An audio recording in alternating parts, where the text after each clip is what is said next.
In 1946, 11-year-old Elvis Presley had no money for guitar lessons. But every night, he'd hide behind the bushes listening to his elderly black neighbor play blues on his porch. The night the old man caught him listening, everything changed.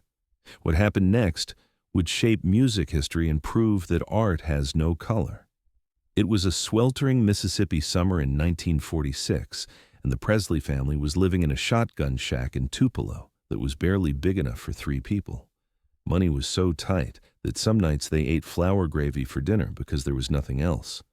11-year-old Elvis had become obsessed with something his family couldn't afford, a guitar. He'd seen one in the Tupelo hardware store window for $12.95. It might as well have been $1,000. His daddy, Vernon, was working odd jobs when he could find them, and his mama, Gladys, took in laundry to earn extra pennies. There was no money for luxuries like musical instruments. But 3 houses down from the Presleys lived an elderly man named Silas Washington. Silas was at least 70 years old, a former sharecropper who'd spent his life working fields that would never belong to him. He lived alone in a small house that was even more run down than the Presleys. Every evening, as the sun went down, Silas would sit on his front porch and play blues guitar. His fingers were gnarled with arthritis, but when he played, something magic happened. The pain and beauty of an entire lifetime poured out through those strings. In 1946, Tupelo, Mississippi, white families and black families lived in the same poor neighborhoods, but they didn't mix. The rules were unspoken, but absolute. White kids didn't play with black kids. White families didn't socialize with black families. That's just how it was. But music didn't care about those rules. Elvis would sneak out after dinner and hide in the bushes near Silas's porch. He'd sit there for hours, listening to the old man play. Blues songs that spoke of heartbreak and hard times, spirituals that reached toward heaven, work songs that carried the rhythm of cotton fields. Elvis didn't understand all the words or the history behind the music, but he understood the feeling. Even at 11 years old, Elvis recognized that Silas was speaking a truth that went deeper than words. For 3 months, Elvis maintained his secret listening post in the bushes. He never spoke to Silas, never revealed himself, just listened and absorbed everything he heard. Then, one humid July evening, as Elvis settled into his usual spot behind the azalea bushes, Silas's voice cut through the darkness. "Boy, if you're going to listen to me play every night, least you can do is come sit on the porch like a proper audience." Elvis froze. He'd been caught. "Come on now. I know you've been hiding in them bushes for months. My eyes ain't what they used to be, but my hearing's just fine. Come on out." Elvis stood up slowly, brushing leaves off his worn overalls. He walked hesitantly toward the porch, expecting Silas to be angry or to send him home. But Silas was smiling. "What's your name, boy?" "Elvis, sir. Elvis Presley. I live 3 houses down. I know who you are. I know your daddy Vernon and your mama Gladys. Good people. Poor as church mice, but good people." Silas gestured to the porch steps. "Sit down. You can listen from where I can see you instead of hiding like you doing something wrong." Elvis sat on the bottom step, keeping a respectful distance. In 1946 Mississippi, there were rules about white and black people sharing space, and even an 11-year-old knew them. "You like the blues?" Silas asked, already knowing the answer. "Yes, sir. I like how it sounds. Makes me feel, I don't know, something." Silas chuckled. "That's what the blues is for, boy, making you feel something you can't put words to." Over the next few weeks, Elvis continued coming to Silas's porch. At first, he'd just sit and listen. But gradually, Silas started talking between songs, explaining where certain melodies came from, what the lyrics meant, how to feel the rhythm in your bones before you tried to play it. "You want to learn guitar?" Silas asked one evening, surprising Elvis. Elvis's eyes lit up. "More than anything, sir, but my family can't afford one, and we can't afford lessons neither." Silas studied the boy for a long moment. "I'll teach you, free, but there's conditions." "Anything, sir." "First, you can't tell nobody. Your parents find out a black man is teaching their white son guitar, there'll be trouble. For me more than you, but trouble nonetheless." Elvis nodded. understanding the weight of this. Second, Silas continued, you got to promise me you'll respect where this music comes from. The blues ain't just notes and chords, it's the story of my people. It's pain turned into beauty. If you're going to play it, you got to honor it. Understand? Yes, sir. And third, you got to practice every day, even when it hurts your fingers, even when it feels impossible. Music don't come easy to nobody. You got to earn it. Silas stood up and went inside his house. He came back carrying an old guitar, beaten up, missing paint, with strings that had been replaced so many times the tuning pegs barely held them. This was my daddy's guitar, Silas said, handing it to Elvis with the reverence of passing on something sacred. You can use it for lessons, but it stays here. Can't have you walking home with it. People would ask questions. Elvis held the guitar like it was made of glass. It was the first time he'd ever held a real guitar. All right then, Silas said, sitting back down. Let's begin. First thing you need to know is this guitar is just wood and strings. It can't make music by itself. You got to put your soul into it. You got to make it speak what you feel. That's what separates someone playing notes from someone making music. For the next year, Elvis came to Silas's porch almost every evening. They had to be careful. Elvis would come after dark when fewer people were around. He'd slip out his back door and cut through yards to avoid being seen. Silas taught Elvis the fundamentals of blues guitar, not from books or formal lessons, but the way it had been taught for generations, by showing, by playing together, by correcting mistakes with patience and repetition. Your fingers hurt? Silas would ask when he saw Elvis wince. Yes, sir. Good. That means you're doing it right. Every blues player earned their calluses, their badges of honor. But Silas taught Elvis more than guitar. He taught him the history behind the music, where the blues came from the fields and the chain gangs and the churches, how spirituals had hidden messages for enslaved people seeking freedom, how work songs kept rhythm in the cotton fields and made unbearable labor just barely bearable. This music you love so much, Silas told Elvis one night, it was born out of suffering. My people took all the pain of slavery, all the struggle of being free in a country that didn't treat us free, and we turned it into something beautiful. That's what the blues is, taking pain and transforming it into art. Elvis listened with an intensity beyond his years. Is it okay for me to play it? It's not my history. Silas was quiet for a long moment. Boy, I thought about that. Some would say no, that this music belongs only to black folks. And I understand that feeling. But here's what I think. Music is like a river. It starts in one place, but it flows everywhere. You can't keep a river in one spot.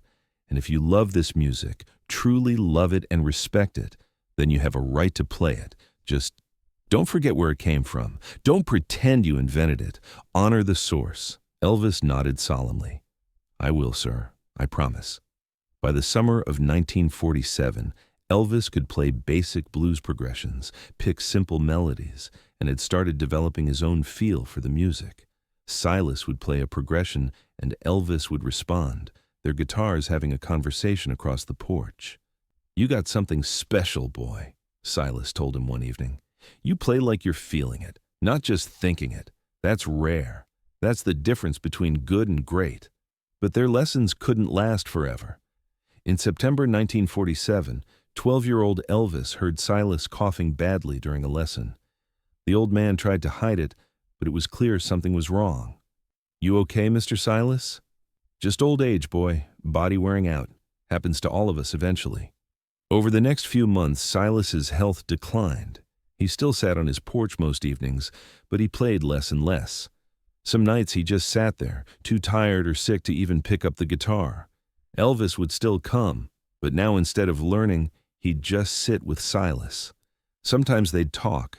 Sometimes they'd sit in comfortable silence. Sometimes Elvis would play for Silas, showing him what he'd learned, making the old man smile.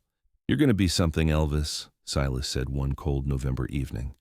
I don't know what exactly, but you're going to be something. You got the gift. More than that, you got the respect for the music.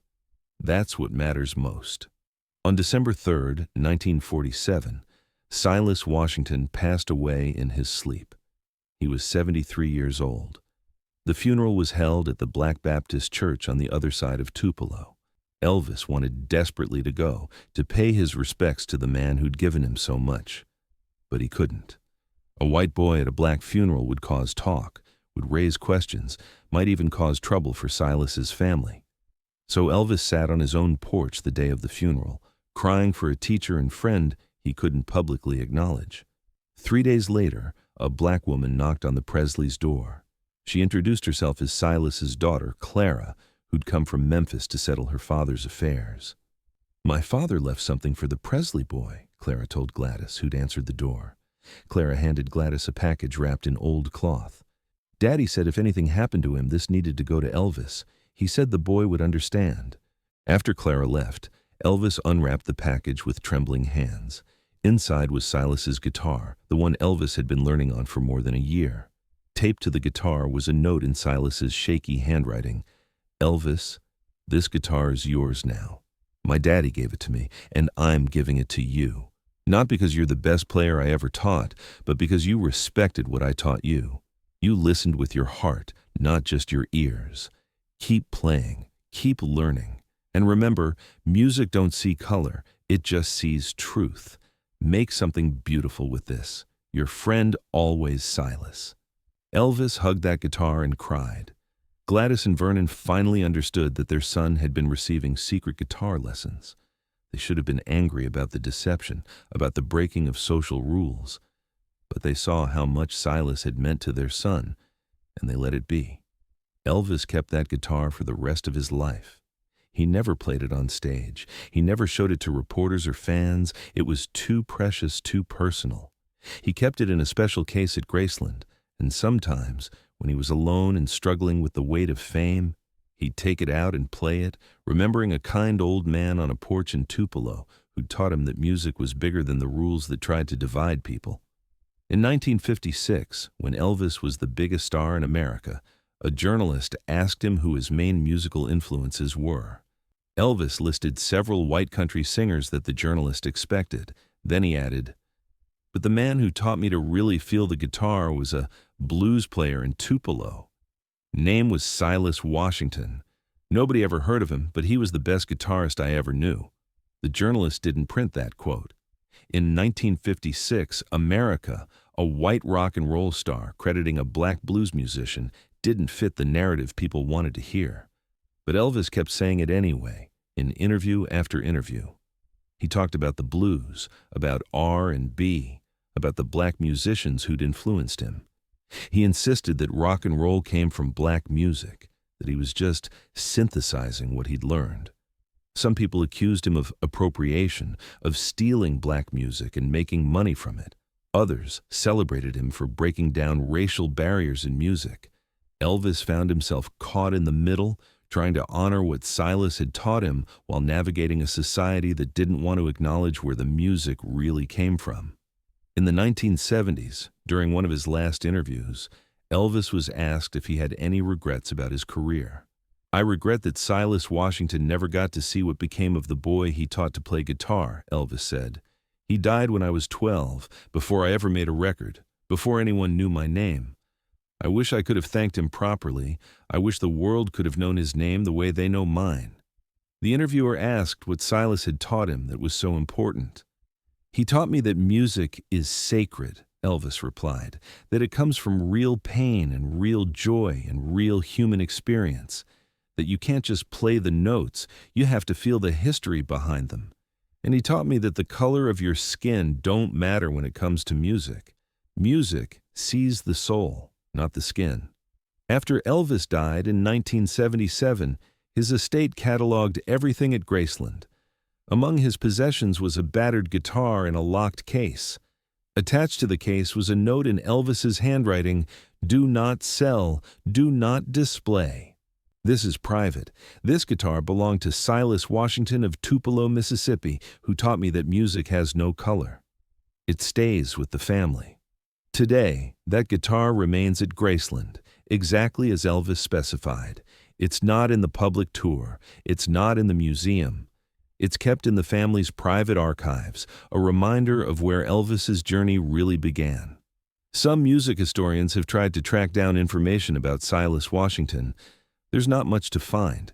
He was never recorded, never famous, never documented beyond a few census records and a death certificate. He was just an old black man who played blues guitar on his porch in Tupelo. But his influence echoes through every Elvis recording, every rock and roll song that came after. Because Silas taught Elvis something that changed music history, that the walls between musical traditions, between black and white, between blues and country, between sacred and secular, were artificial. That the best music came from mixing everything together, respecting all the sources, and creating something new that honored what came before. The story of Elvis and Silas reminds us that the greatest teachers are often the ones history doesn't remember. The ones who worked for no pay, who shared their knowledge despite the risks, who saw potential in unlikely students. In 1946 Mississippi, a black man teaching a white boy anything was dangerous. It broke social rules. It challenged the segregation that was the foundation of Southern society. If the wrong people had found out, Silas could have faced serious consequences, but he did it anyway. Because he loved music more than he feared social consequences. Because he recognized a kindred spirit in an 11-year-old boy who hid in the bushes just to listen to blues guitar. Silas Washington never made a record, never played in a concert hall, never got famous or made money from his music. He lived poor and died poor, working fields he'd never own and playing guitar on a porch for an audience of one. But that audience of one became Elvis Presley. And through Elvis, Silas's lessons about feeling the music, respecting its origins, and understanding that music transcends racial divisions reached millions. That's the power of teaching.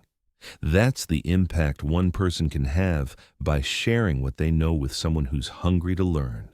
Somewhere in heaven, maybe Silas Washington and Elvis Presley are sitting on a porch together, playing guitars and finally able to make music without worrying about the color lines that tried to keep them apart on Earth.